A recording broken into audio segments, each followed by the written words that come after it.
Muy bien, hermanos, pues vamos ahora a tener la lectura de la palabra del Señor esta mañana en el libro de Cantar de los Cantares, en el capítulo 1. Vamos a leer del versículo 15 hasta el 17, ya el fin del capítulo. Cantar de los Cantares, capítulo 1, versículo 15 al 17. Y dice así la palabra del Señor. He aquí que tú eres hermosa, amiga mía. He aquí que eres bella.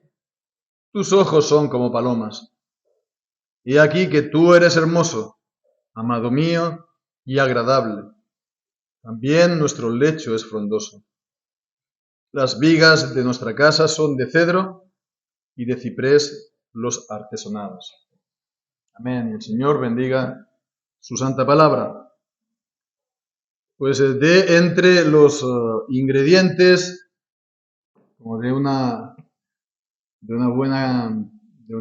buen manjar, ¿no? Se tratase. Pues de entre los ingredientes necesarios para la unión entre un hombre y una mujer, ya sea de noviazgo, ya sea de matrimonio, pues ha de estar también presente el de la belleza, Por supuesto, esto no en el sentido que lo entiende el mundo, ¿no? Porque pues hace de la belleza un ídolo en un sentido u en otro. Ya sea pues en el sentido de exhibirla sin ningún tipo de pudor, ¿no? Exhibiéndolo todo pues sin ningún tipo de recato y pues con menos prendas posibles, que entonces se exhibe de esta manera la belleza como simplemente como un reclamo sexual para todos, ¿no? A la vista de todos, lo cual siempre en la historia esto ha estado reservado siempre solamente para la prostitución, ha sido así, y ahora es la moneda corriente en nuestro tiempo.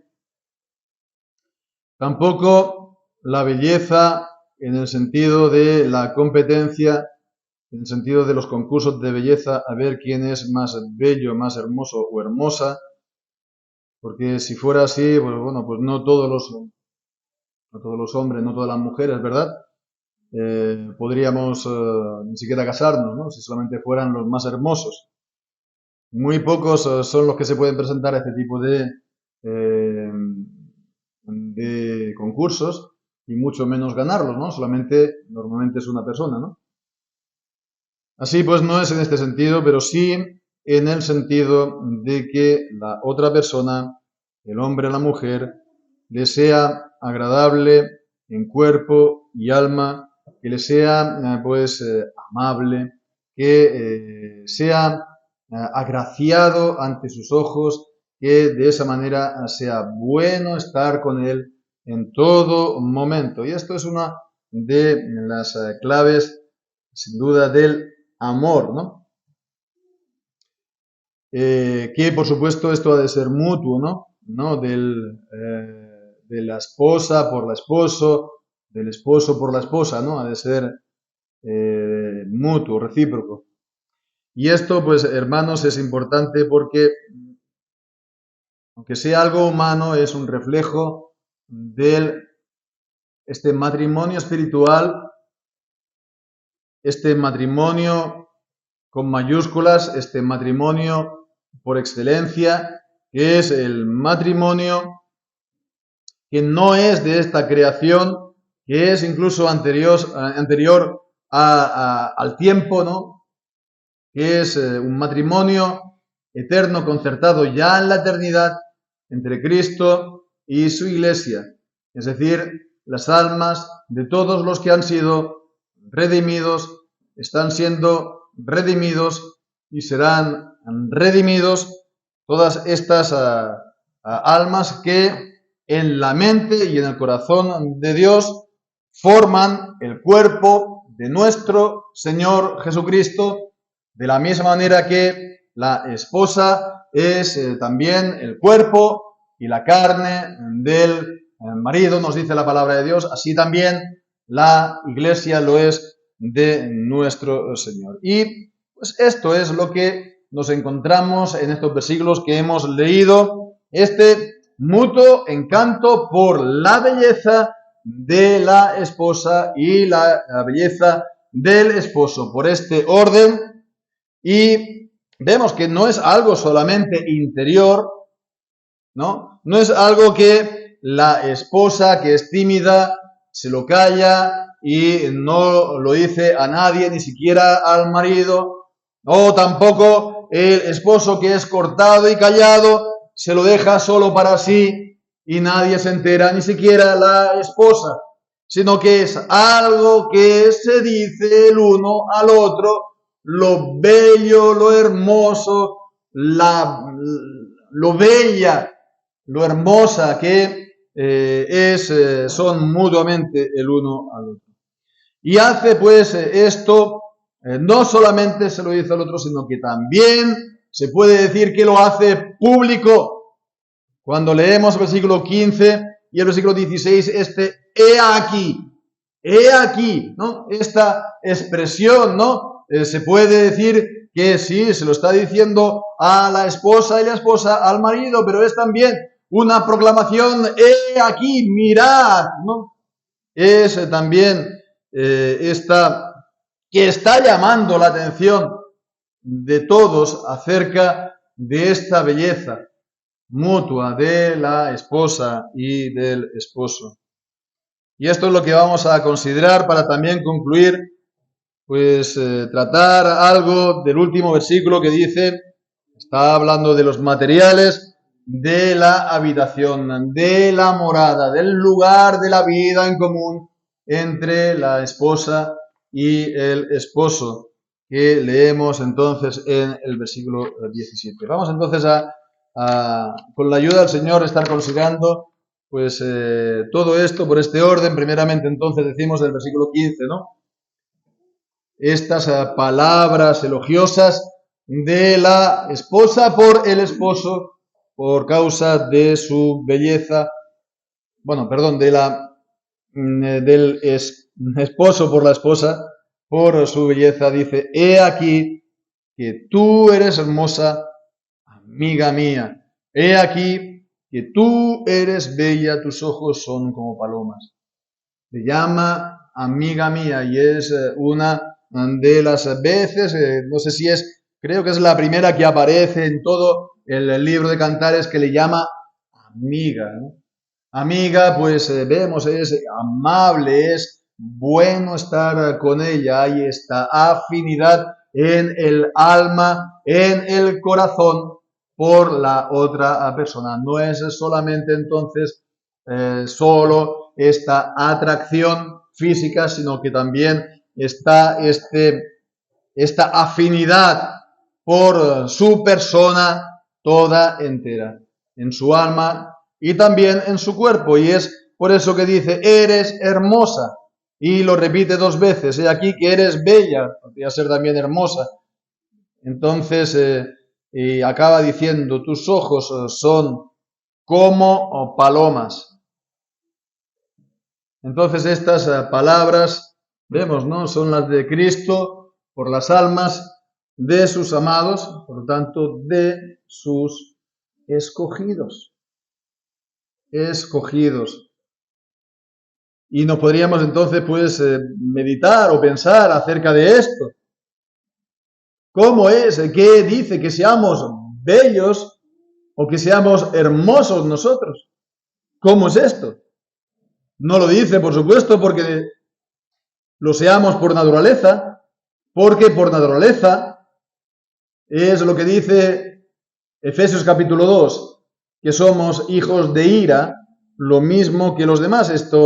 Esta ira, el ser hijos de ira, es por causa de nuestra naturaleza pecaminosa. Dios es santo y el pecado nuestro solamente le mueve a repulsión, a rechazo. Somos hijos de ira por naturaleza. Adán cayó y todos nosotros caímos en él y hemos recibido, por lo tanto, su naturaleza corrompida, que es fuente de toda impureza, que contamina todo hasta lo mejor que hay en nosotros.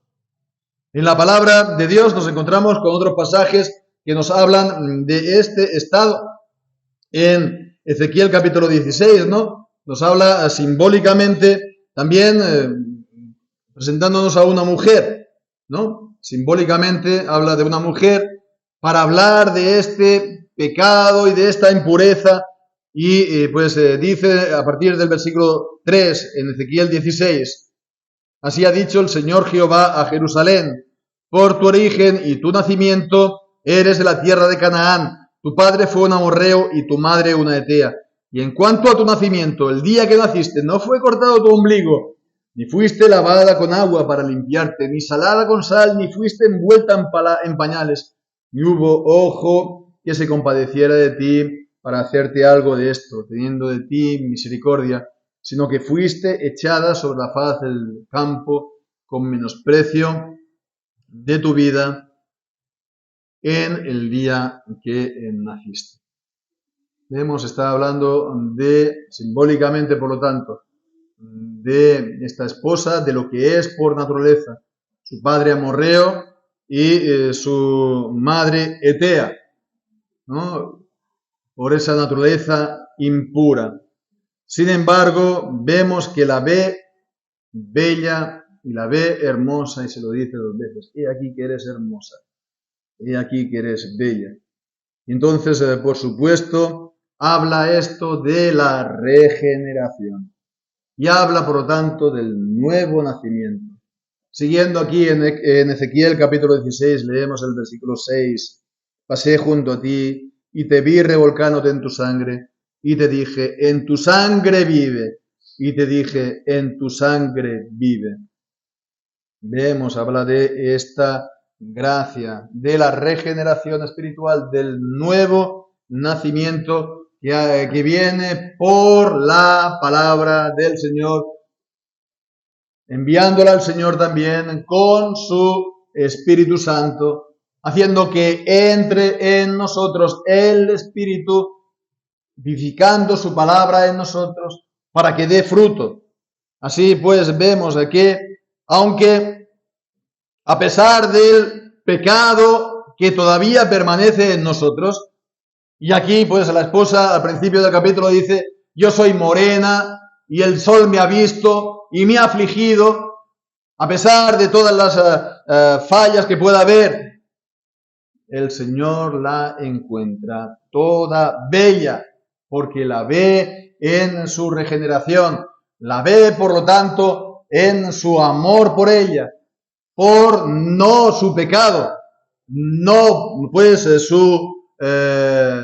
su corrupción, evidentemente, sino porque ha sido también adornada por el Señor con sus gracias, con sus dones. Por eso la ve pues bella. Y esto nos dice también algo importante acerca del Señor y de su elección. Podemos hablar incluso, ¿no? De una manera, creo, apropiada, de la elección de pareja del Señor, de su elección por nosotros. Ciertamente el Señor nos elige, y ciertamente el Señor nos elige sin méritos, nos elige sin que medien nuestras obras.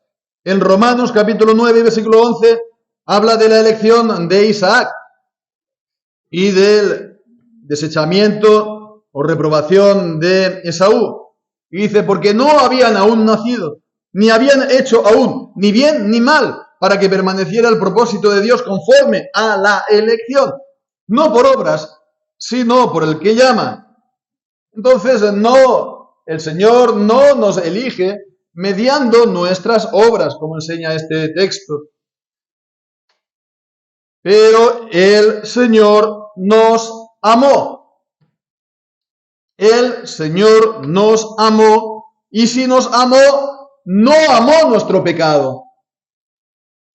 No nos amó por causa de nuestro pecado, por supuesto, qué locura.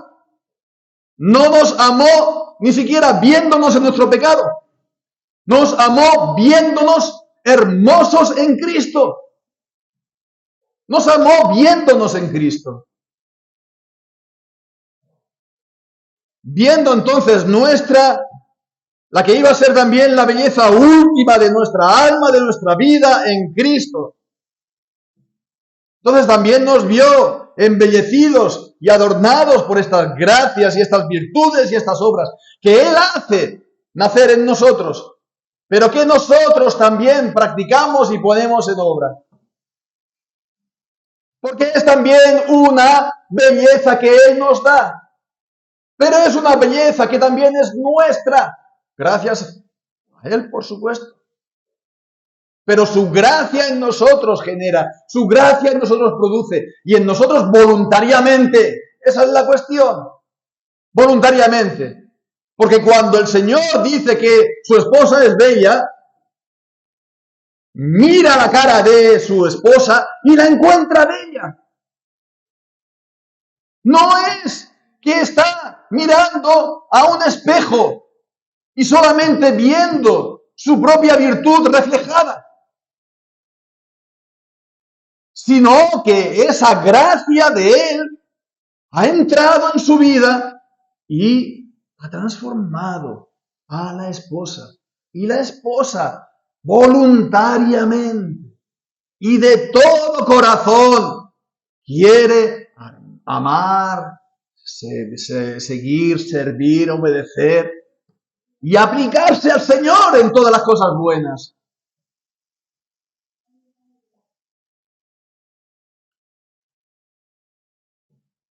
Es algo muy parecido también a lo de la justificación, ¿verdad? Porque somos justificados por la fe sin las obras de la ley. Romanos 3. Porque por las obras de la ley es el conocimiento del pecado.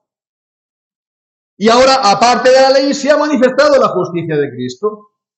Y entonces somos justificados porque Dios nos imputa la justicia de Cristo. Y esto lo encontramos en 2 de Corintios capítulo 5 y versículo 21. Él nos cuenta a nosotros la justicia de Cristo, nos la imputa, nos la atribuye. Leemos el último versículo del capítulo 5 de 2 de Corintios, porque al que no conoció pecado, por nosotros lo hizo pecado, para que nosotros fuéramos hechos justicia de Dios en él. Vemos el ser hecho pecado de Jesús, no es que lo hizo o lo convirtió en pecador, sino que le consideró de esta manera. Lo consideró, le atribuyó nuestro pecado, le imputó nuestro pecado. De la misma manera, por lo tanto, el Señor nos atribuye su justicia. Vemos. Pero el resultado final de esto, de esta operación, de esta imputación, no es solamente esta justicia imputada, sino que también nosotros vivamos en caminos de rectitud y de justicia, por amor a su nombre. Esa justicia, por lo tanto, también que está en nuestra alma y en nuestra vida de manera progresiva. Y es justo que sea así, vemos. Es justo que sea así, por supuesto, que el Señor nos declare justos, pero que también, como formamos parte de su cuerpo, como estamos unidos a Él por la fe, también tengamos justicia. Y nos vea de esta manera. Y digo, esto es importante porque esto es una de las cosas que ciertamente afligen y asolan muchas veces el mundo evangélico y el mundo reformado, que pues tienden a hacer como que lo uno excluye lo otro. Que, bueno, sí, como que para ser realmente, ¿cómo diría?, hacer justicia a la imputación de la justicia de Cristo nosotros por la fe, como que no tengamos que contar o no se tenga que ver en nuestra vida obras, o que no tengamos que hablar para nada de obras de justicia del creyente. Y esto pasa cuando se separa, se divide y se vuelve enemigos cosas que en la Escritura están juntas. Porque a nuestra mente nos cuesta mucho mantener estas cosas en tensión, de la misma manera que nos resulta difícil mantener la naturaleza humana y la divina de Cristo, que están juntas y unidas en la persona del Señor, o la Trinidad, que un mismo y único Dios es a la vez tres personas igualmente divinas. No tres dioses, sino el mismo Dios y tres personas. Y estas son cosas que están más allá de nuestra comprensión, que forma parte del misterio de Dios que nos revela en la Escritura, y no hemos de venir nosotros para arreglar las cosas, por así decirlo, venir con las tijeras y separar lo que Dios ha unido. Dios volviendo entonces, Cristo volviendo entonces al texto nuestro, nos ve bellos, nos ve hermosos, nos dice qué bella eres. No lo dice de nuestro pecado, lo dice de nuestra justicia, de nuestra santidad, de las gracias que han florecido en nuestra vida y de nuestra vida de fidelidad al Señor. Y de la fragancia de nuestro corazón, como veíamos también la semana anterior, ¿verdad? Dice, tus ojos son como palomas. Porque está hablando entonces aquí de la humildad. De la humildad.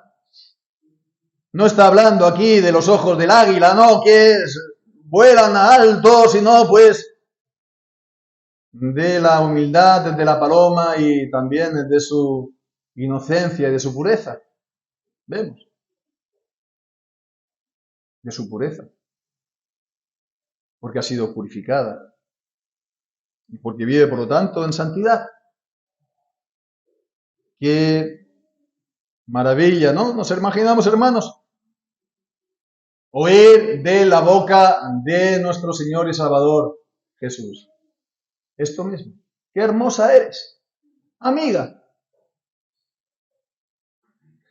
Si somos varones no pasa nada, es lo mismo. Lo está diciendo nuestra alma. ¡Qué hermosa eres! Porque ya no nos ve en nuestro pecado que tanto nos pesa, pero ve la obra de gracia. Y ve esto como una belleza resplandeciente. No quiere estar con otro. Porque nos ha elegido para ser de él. El oír esto de su boca es realmente lo mejor que hay. ¿No? ¿Quién puede tener otra cosa mejor en esta vida o en la siguiente?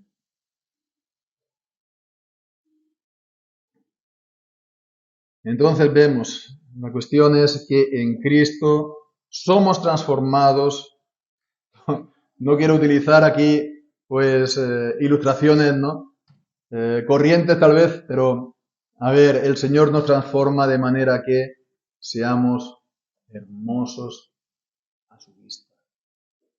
Y esto lo hace también, por lo tanto, infundiendo su gracia en nuestra alma, pero esta gracia, como dice Pablo en 1 Corintios 15, dice, yo he trabajado más que todos ellos, no yo, sino la gracia de Dios en mí.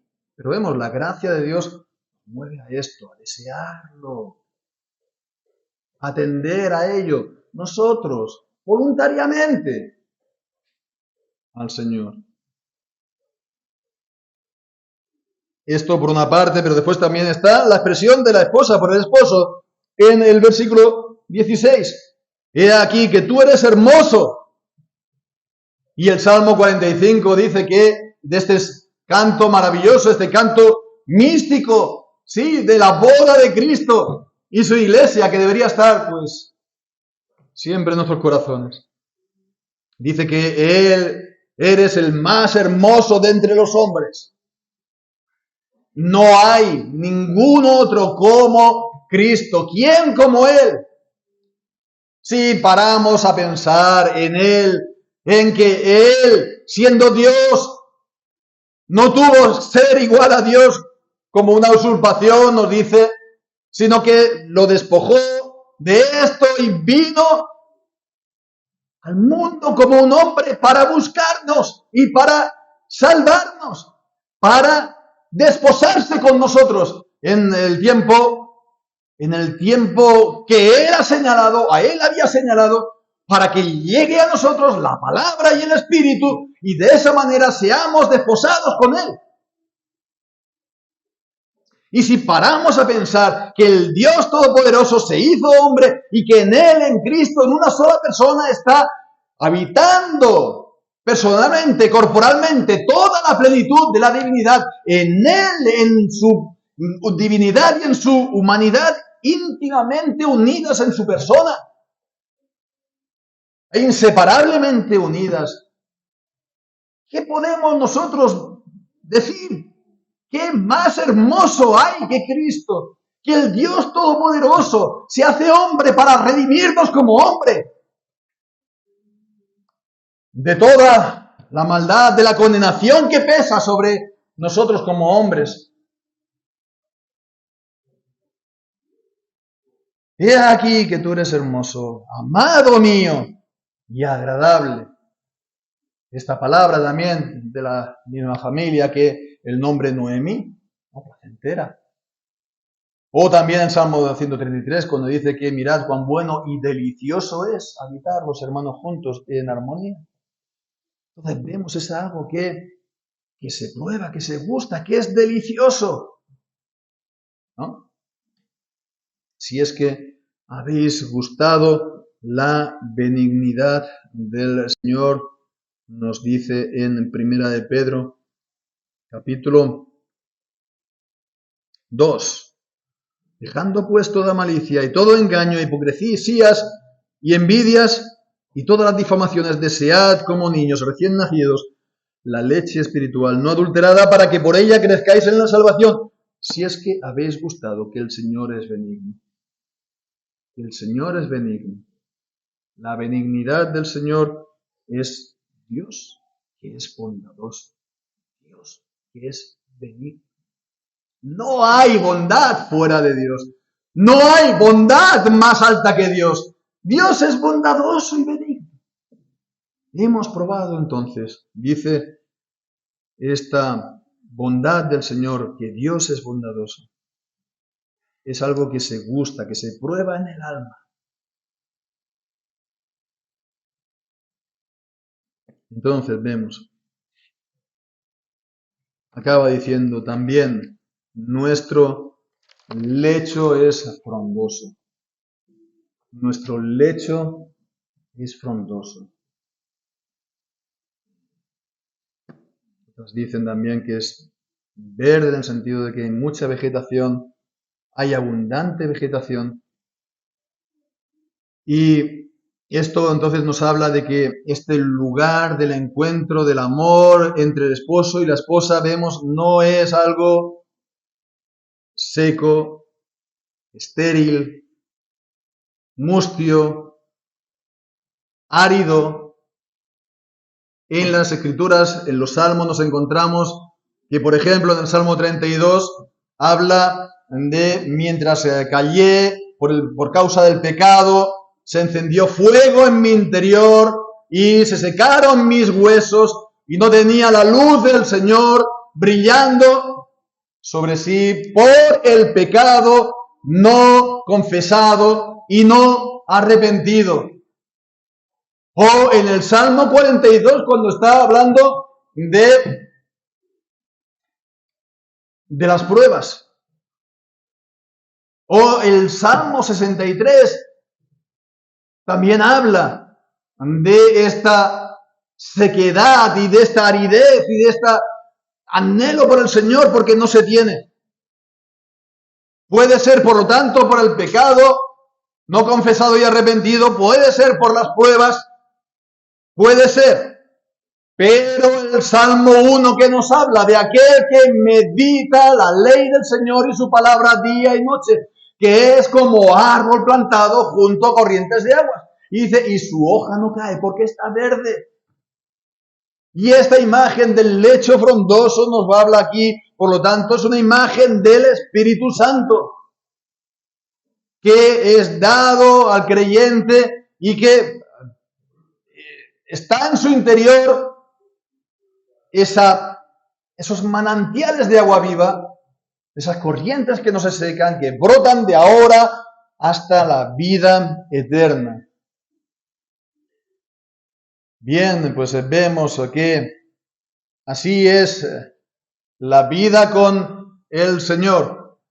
El Señor es hermoso, es amado, es agradable, porque vemos, nos relacionamos con Él realmente y porque no es seco, no está muerto, es una relación viva por su palabra y el Espíritu Santo. Bien, hermanos, tendría más cosas que decir ciertamente del versículo 17, pero creo que también se nos ha ido un poco el tiempo, o sea que creo que sería mejor también dejarlo para la próxima vez, para verlo pues con detenimiento, el detenimiento que el Señor pues también merece en su palabra, no verlo pues deprisa y corriendo. Quedémonos, por lo tanto, con esta belleza mutua de la esposa y del esposo en esta relación y en este amor mutuo.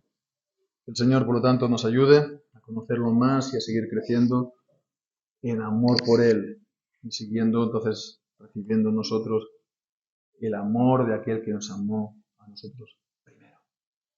Pues que dice, amén.